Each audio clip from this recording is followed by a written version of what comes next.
Welcome back to another episode of the Sports Card Dad. We have got Bryant is back on the show from Tampa Card Shop, and he's going to talk to us all about recent shows, what's going on the ground, what's going on in store. He's got eyeballs everywhere. Bryant, what's going on, man? Thanks for having me, buddy. Yeah, it's good to have you back. We said we were going to do it, every 6 months, twice a year, and I feel like we pushed it a little bit. I think the last time was like spring or maybe early in 2025. It's been too long. Yeah, it was Culture Collision, so it's not too long ago. Okay, not too bad. Not too AFC bad. Championship weekend, yeah. Okay, yeah, still, God, time flies. It feels like 2025 just zipped by. I can't believe it's already October. Oh, for sure. The show season was nuts. So, yeah, last time I saw you, you were at the National, and you guys were busy per usual. How has it been, kind of coming off the back of the National? What shows have you been hitting up, and what have you been seeing out there? So after the National, we did the Burbank show, which is now West Coast Card Show. We did Dallas. We've done the Iowa show, the Capital City Card Convention. Bunch of local stuff. Traveled, regionally here to like the Jacksonville show, the Duval Card Show. Oh, okay. There's no shortage of buyers. Right now, it's really easy to sell cards. Oh, okay. Like if you can't sell, the problem's the price. Basically, is what it's come down to. Yeah. So right after the National, I'd say the first show we did after that was a big one, was Burbank. Kind of a little bit of a letdown for what that show normally has been, but I think a lot of it was post-National fatigue.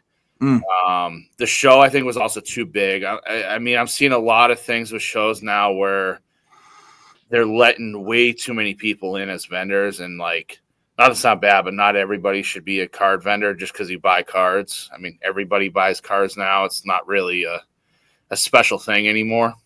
Yeah. So I'm noticing Burbank, I think, went from 600 vendors to 900 vendors or something. It was something insane.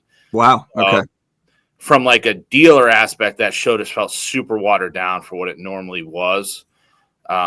Dallas was strong as ever. That show's just its own perfect storm. Iowa was really strong. All the regional stuff around here has been strong. It's just real easy to sell right now. How has it been? And I guess just kind of going back to the fact that, a lot of card shows have more and more vendors. How many are there, in your estimation, are there primarily to buy? Primarily to buy collections. And has that been, I guess, the biggest challenge? Is just, I remember seeing you when I last saw you, you'd sold out of half your stuff, and you had to go to trade night to try to get more stuff to have in the case. Is it becoming more and more of a challenge to buy? And then I guess on the back of that, how do the repackers impact that? And have you seen any sort of a shift as far as repack buyers go, compared to also just vendors that are trying to buy other dealers? I think the average vendor right now is coming to the show way more cash heavy than they ever have before. There's a lot of vendors in Dallas specifically, just because that show's 6 times a year. So it's an easy example that I remember.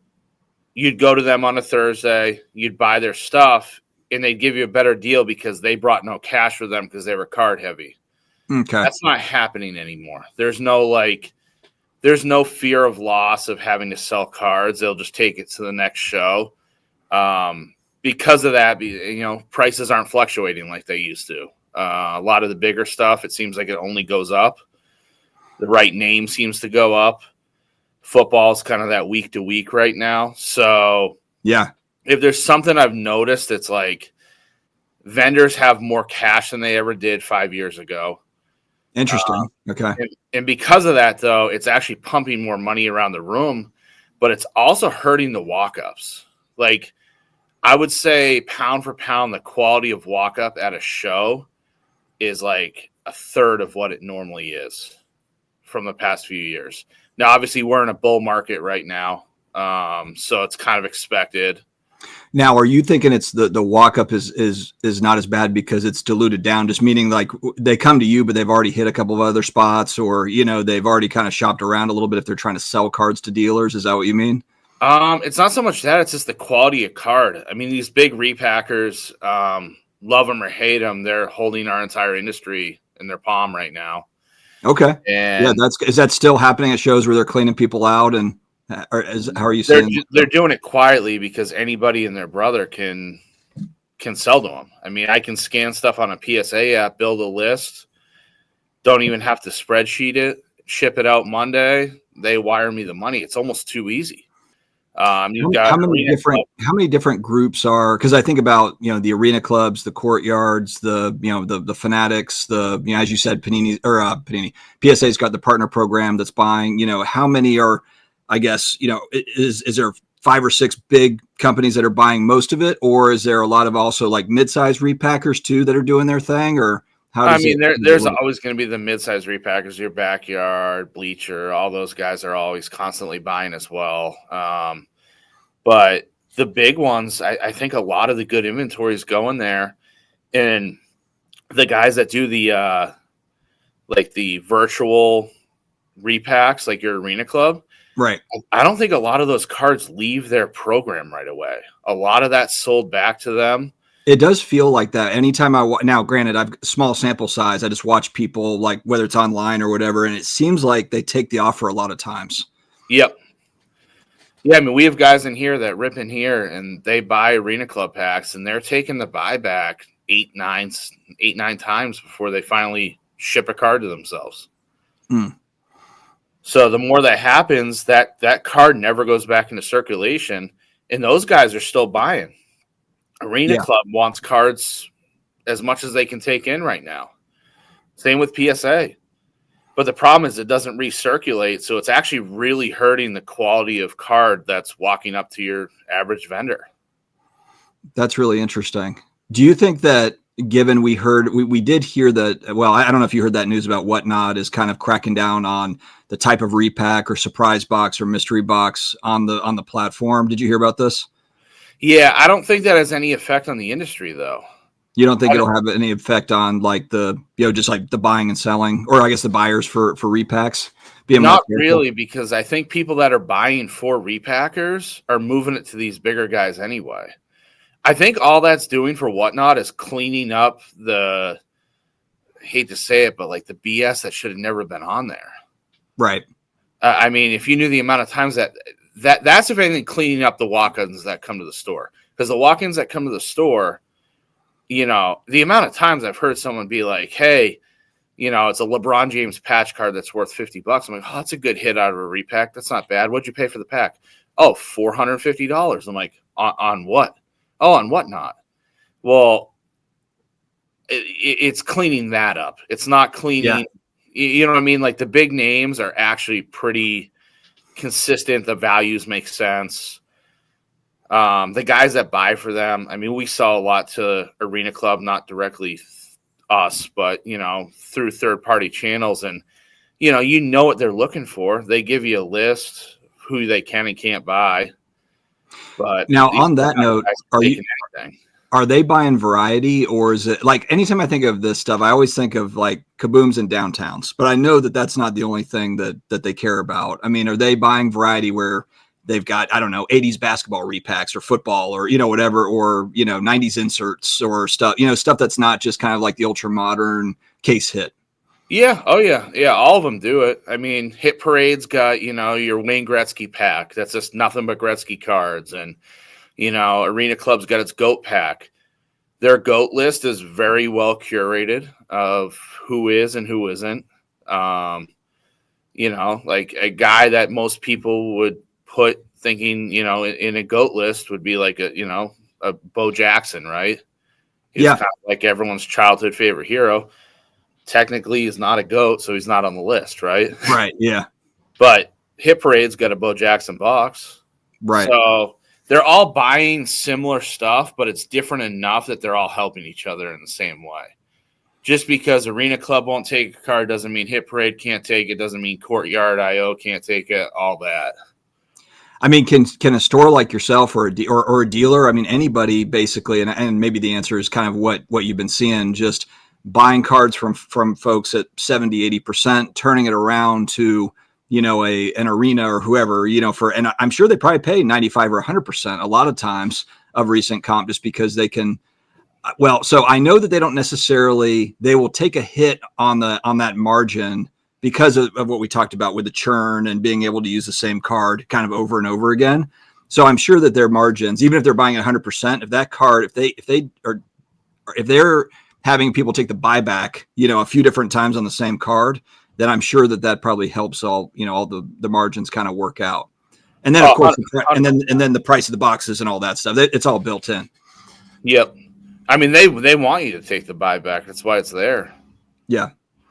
So you can buy as a shop 70, 80%. I mean, that's pretty strong. I mean, 80% of recent comp is pretty strong, and then sell it off to those guys for 100, and you've got 20 points, margin. I'm going to be honest with you. We try to be the strongest paying shop in this area. It's ultra competitive right now. There's like 5 new shops opening.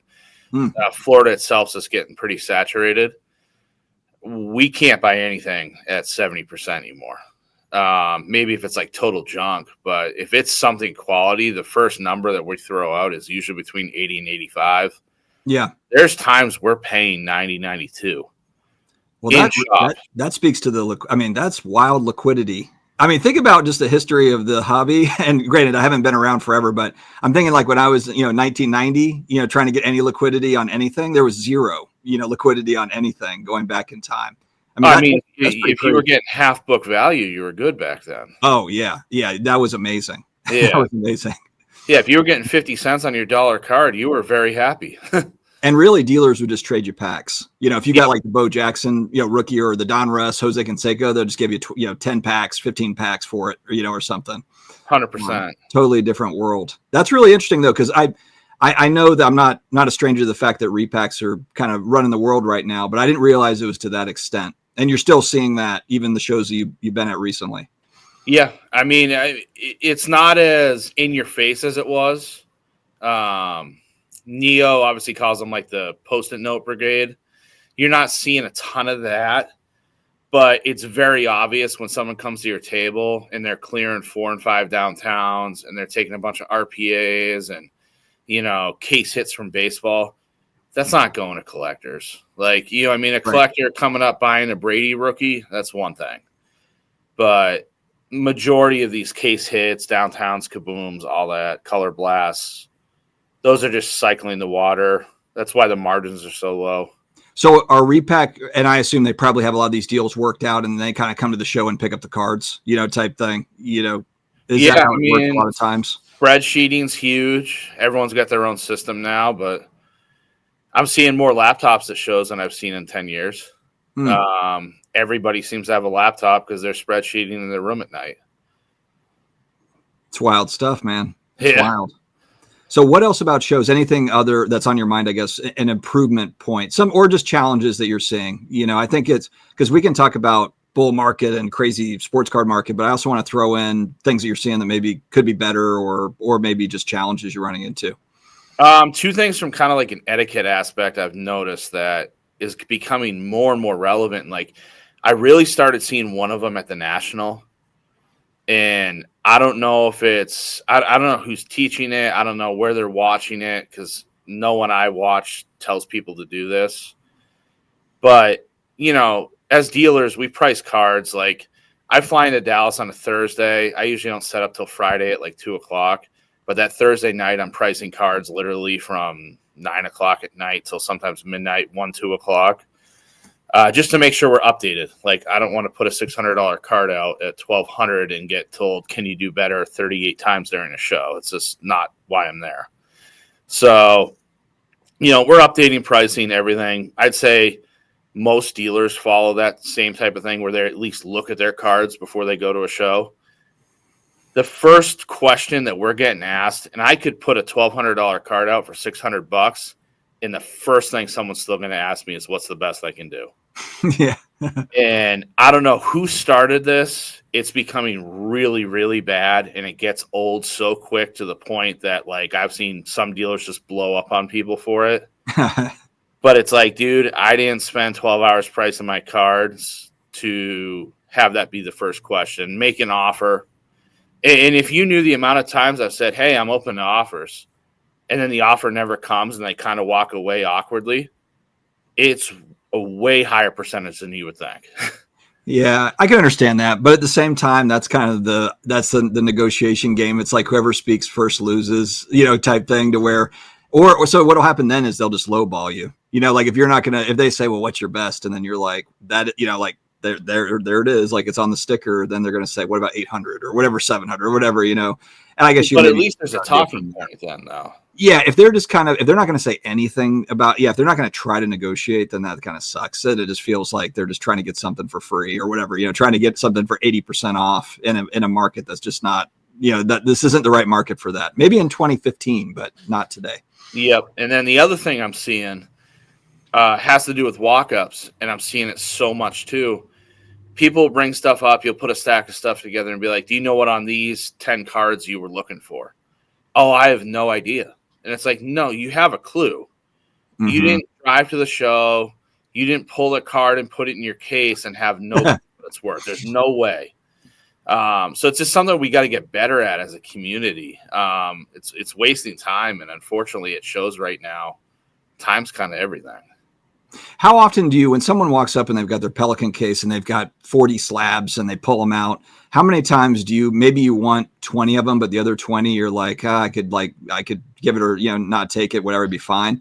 Do you sometimes just make an offer on all of it just to get a better deal overall? And then you think like, I just need the inventory, or do you try to pick and choose most of the time? How does it usually work for walk-ups? For me, it's case by case. It depends what they have.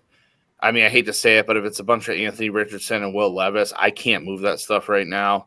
Yeah. I'm not saying it doesn't have value in the future, but that's one I'll pick and choose. I don't know. Everyone's market's different. Like there's a lot of stuff that sells here that elsewhere in the country is probably pretty worthless to people. And that's why the industry works. I mean, there's stuff that my buddies in Denver sell that I can't sell. So, I'd say imagine with the Bucks starting off hot, I have to assume the Bucks stuff is doing well with the Baker stuff down where you are. Baker, Evans, Godwin, and Bucky. I can't buy enough of them. They've started off really hot. That game in Seattle was pretty awesome. I'm a Saints fan, so I hate to see it, but I have to give props. Yeah, they look good. Yeah. Oh yeah. And even Saints, we sell a lot of Saints stuff here. Oh, okay. Basically cool. Anyone from that division sells around here. So Penix is from Tampa, so he sells like crazy for us. Okay. But it's just something like I don't necessarily always buy somebody out. If they have the right stuff, I 100% would. It's probably a 3% on that. Yeah. How are you able to, are you just doing, because you guys do a lot of volume. I mean, if you're buying at 80, 85%, and then are you just kind of, the goal is to buy 80, 85, and then you're selling it basically like the last comp, and that's where you kind of sit as kind of that last comp, and you'll just move it at that last comp and make 10, 15% and just kind of do it over and over again? There's a lot of stuff we're making 5%. Okay. It's about how quick you can move it, what else you can get into. If you can leverage something, I really like to buy bigger stuff to then trade down. I'm really big on laddering down on a trade. Okay. If you can find a hole on like someone's big card and, buy a $3,000 card and trade it into something that's like $4,200 in value, I'm game for that all day. I mean, that pays our bills. So when is Tom Brady opening the Raymond James store? I've got to assume he's got that one on his list for a Tom Brady store. I have no idea. In all honesty, we have enough card shops in the area. Yeah. Well, the thing is, that one I feel like would actually be I don't know if that would hurt you. Like, I feel like that one would actually be a benefit because maybe Brady's in the area and it just brings card people around. But yeah, I mean, 5 more shops, just random shops. I don't know if that's necessarily good news. Yeah. I think if he does open one locally, I don't think it's going to be there, though. I actually think it's going to be at the mall by there, the International Mall. Yeah, that's a nice mall. International Mall is nice. Yeah, it makes more sense. Better clientele. Not to sound bad, but all the stuff right around Raymond James isn't exactly like the most fruitful area. So yeah, it's like the next to the Louis Vuitton or something. In the mall. Yeah. It's got all the high end stuff in that mall. Yeah, and I mean, if you've been to a Bucks game, I don't know if putting his store next to like Strip Club Row is really necessarily the best. Mons Venus and the Tom Brady shop right next to each other. Yeah, I don't know if that's necessarily the best area. Yeah, that's actually a great point. Especially when we hear about your shop. You've had a break in before, and so I'm sure that Tom, he'll probably be careful about that. Well, cool, man. How about the shop? Because you guys do a hell of a lot of shows. Do you sell, are you buying and selling more through the shows versus the shop, or is it even? I mean, how does that break down? And is Anna outselling you on the soccer side? Is she still doing a truckload of soccer? Yeah, she's still doing a ton of soccer. She brought in all the Labubus to the store. We sell a ton of those.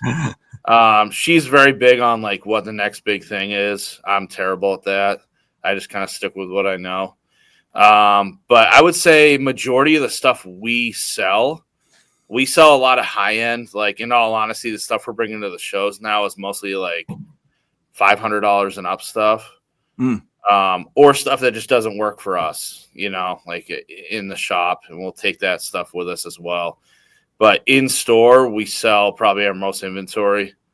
I'm very big on bringing back stuff specifically for the store. Outside of the national, there's not another show in the country that I'm recycling inventory through a showcase. I'm making sure it goes home, sees their eyes first.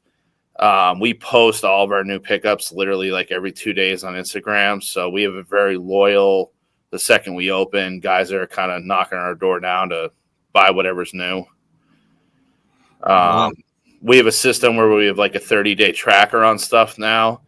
At the end of 30 days, if it's something we still think has potential, we'll hold it and kind of redo it. If not, we'll send it either to a consignment house to kind of let them eBay auction it through Quick Consign. Or we'll throw it on a spreadsheet to a repacker. But most stuff is in and out of the store pretty quick. Do you think that if you took repackers, let's say that their business was cut 50% in half, do you think that there would be enough, I guess, collectors, speculators, investors that are out there to kind of fill that gap? Because I always think about that when you look at, new product and breakers get 40% of new allocation, let's say, that's what Michael Rubin said anyway. The question is always, well, what if you didn't send that 40% to breakers, or what if you sent them 10% and the other 30% you just threw up on the Topps website and you just sold it direct? I'm of the opinion in today's market that stuff sells out regardless. That's just my opinion. But 100%. You're but right. For you, but like let's say that repackers, so that's new product though, that's different. But let's talk about singles. Like if you take 50, just cut it in half, like repackers go away, half of their business is gone. Do you think there's enough other dealers, dealers like yourself or, collectors, speculators that would jump in and buy all that stuff? Or do you think there would be a gap? I think there's a lot of collectors not buying cards right now. I think it's a big problem in our industry. I think a lot of our collectors aren't even at shows right now.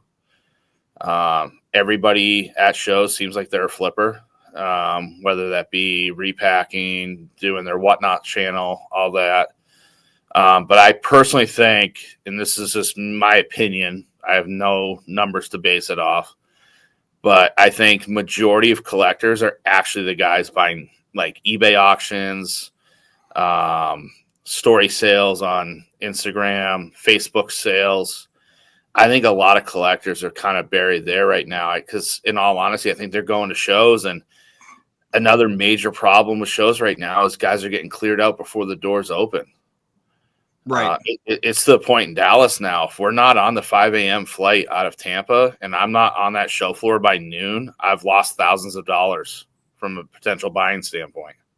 Wow. Okay. So it's first on the floor, first to eat right now. And unfortunately, that's just kind of the way the game is. But because of that, I think a lot of our collectors aren't even coming to shows. I think they're all online. Yeah. I think they're constantly, they're the guys outbidding you with 1 second left. Yep. And you can kind of see trends on collector cards of like what type of stuff goes into collections, and it makes sense. The other thing is I can tell you from like a collector aspect in the store, we've probably lost 20% of our baseball rippers this year because of pricing. Oh, that's a good number to track. Okay. Yeah. Just because new product just is more expensive is what you're saying. Everything's double. And unfortunately, the value is not the same as it was. Series 1 Topps got up to like $150 for a flat hobby box. I mean, call a spade is kind of absurd. Those used to be max out at $100. Tier 1 baseball 2024 was like $275. They're like $400 on release week. So because of that, a lot of collectors now, they're waiting for the breakers to rip the stuff, to hit the auction online from the guy that hit it.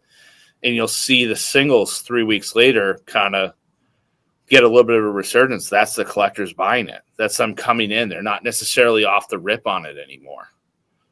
It does feel too like the folks that I know that are trying to buy new product, they're trying to get into the EQL or whatever to buy the pre-order, whatever it is, to just flip it. Like they're not necessarily buying it to open it. They'll get in on the EQL on every single new product just to try to get a box or two so that they can sell it for double, upon release day or whatever, leading up to release. So I can't blame people for trying to do that, but I mean, it does seem like just all the factors play against somebody that wants to just like open product, affordably. 100%. Yeah. I mean, that basketball release that was $110 a few days ago. It does not surprise me at all if on release day those are $200. Yeah. Oh, for the Topps basketball stuff. Yep. Yeah, that stuff's going to be insane. Now, when you go to like Dallas or you go to the Midwest, those types of shows, every year, do you have a different game plan for those shows, or is there stuff that's just really consistent there? Like that when you go to Dallas, you need to have like XYZ players, whether that's local players that sell well, or just whatever sells well in Dallas versus other shows. Do you have to kind of game plan them each year, or do you see just consistency all the time, with those shows?